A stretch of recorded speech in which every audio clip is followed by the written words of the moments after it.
Now I would like to introduce Gerard Longo, who's a personal and very close friend to Westchester University's Colleges Against Cancer. Gerard.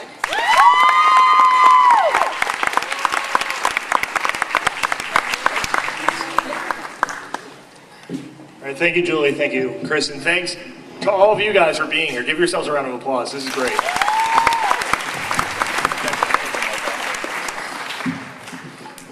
So who am I? Well, I graduated from Moravian College last May. I play semi-pro football for the Flemington Generals in Flemington, New Jersey, and I'm currently working as a reporter for several Patch.com news websites.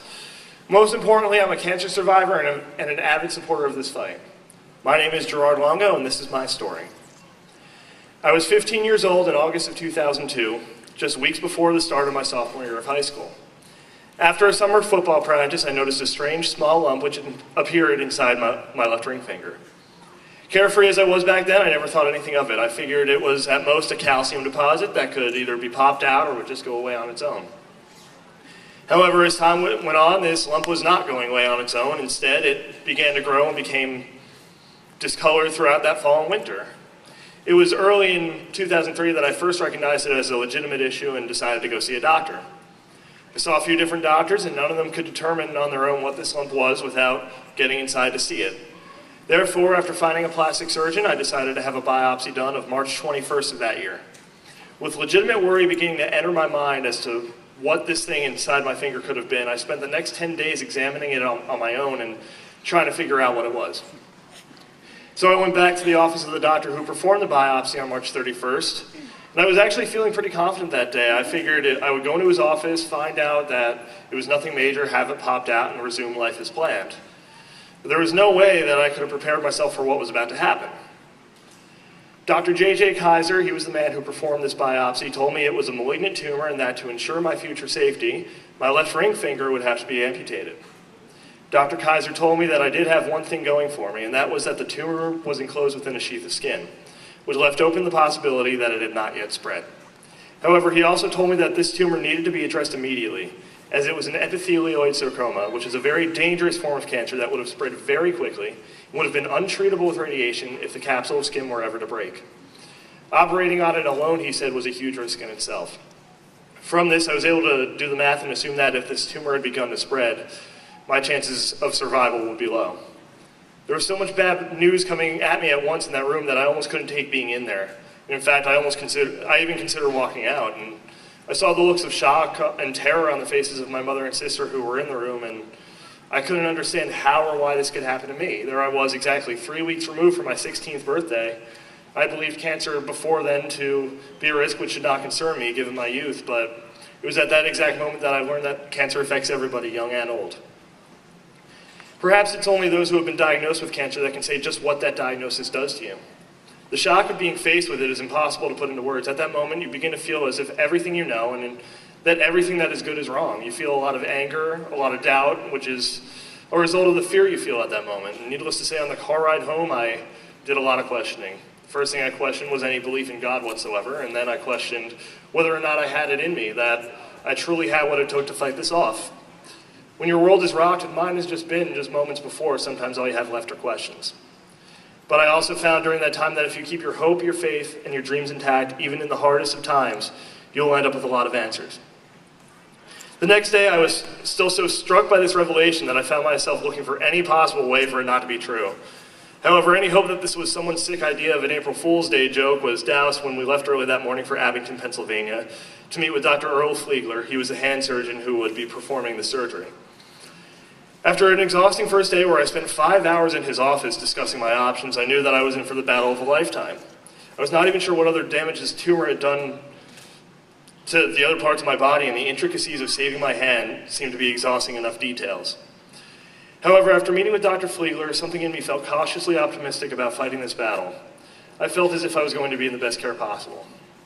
And the weather that day was significant to me. As my mother and I were sitting in Dr. Fliegler's office on April 1st, we could see outside of the parking lot through a window. As soon as we sat down, torrential rains began to fall, kind of like the ones that are falling today.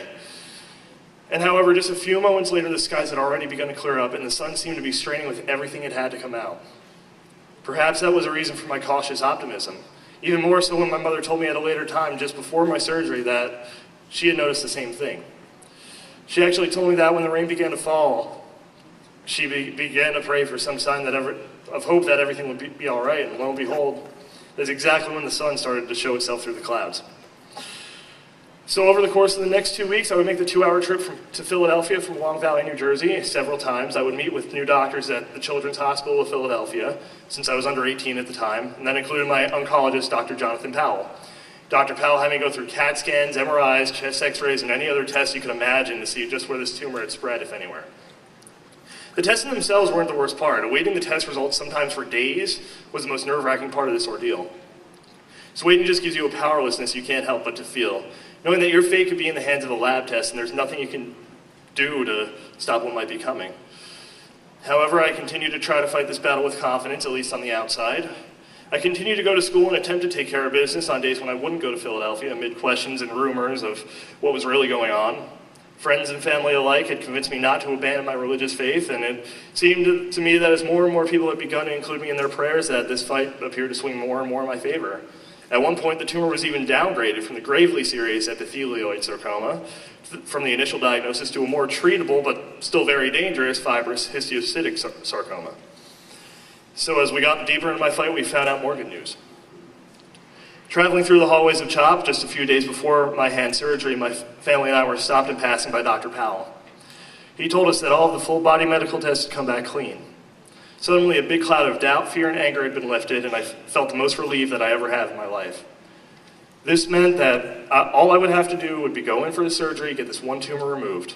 Yes, I'd still be losing the finger, but in the grand scheme of things, I considered it to be a minor loss, because the rest of me would hopefully still be here for years to come. For the first time, I felt that I was definitively winning this battle. And April 15th, 2003 is a day that I consider to be my secondary birthday.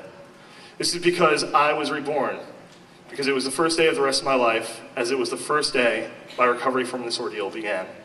Also, I'm humbled to say that as of yesterday, we are 8 years removed from that date. And since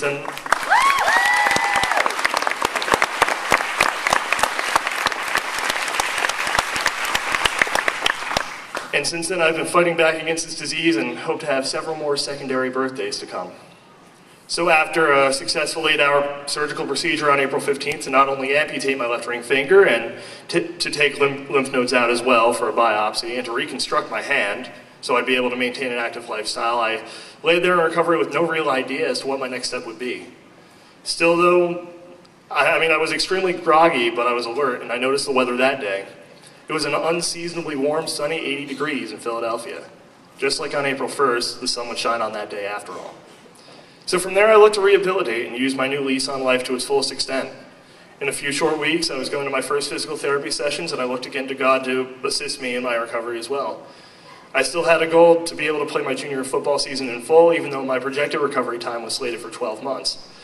That would have taken me to April 2004, and at first it was questioned if this would physically stop me from playing altogether.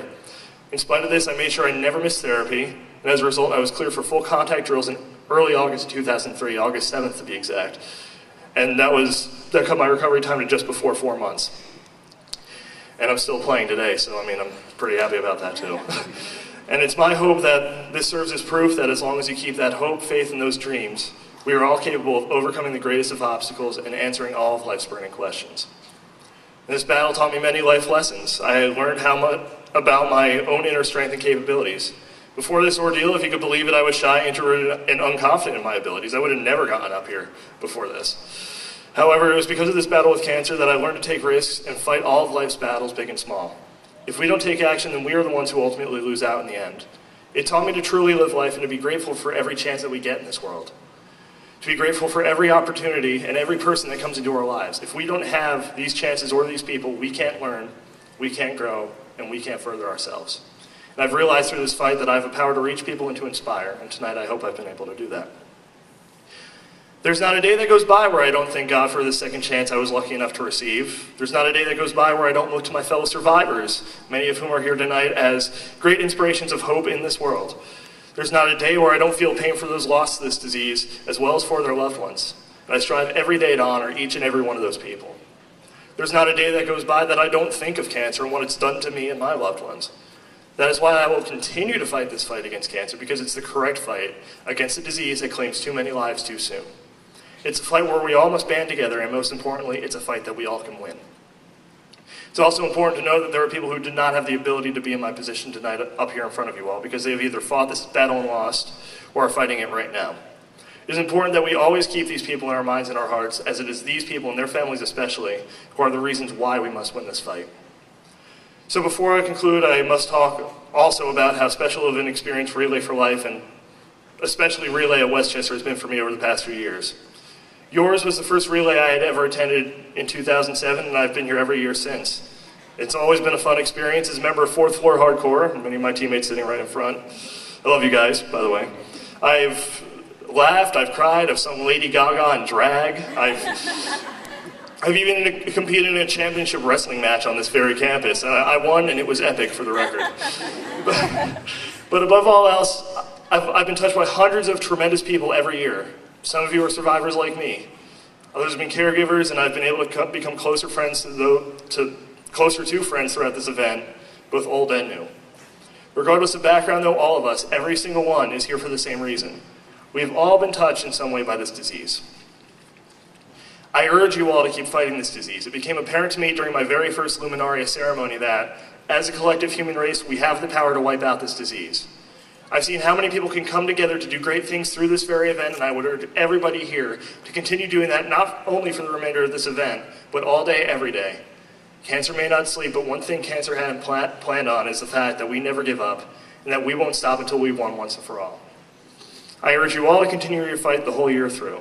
Now, with that being said, let's go save some lives. Thank you.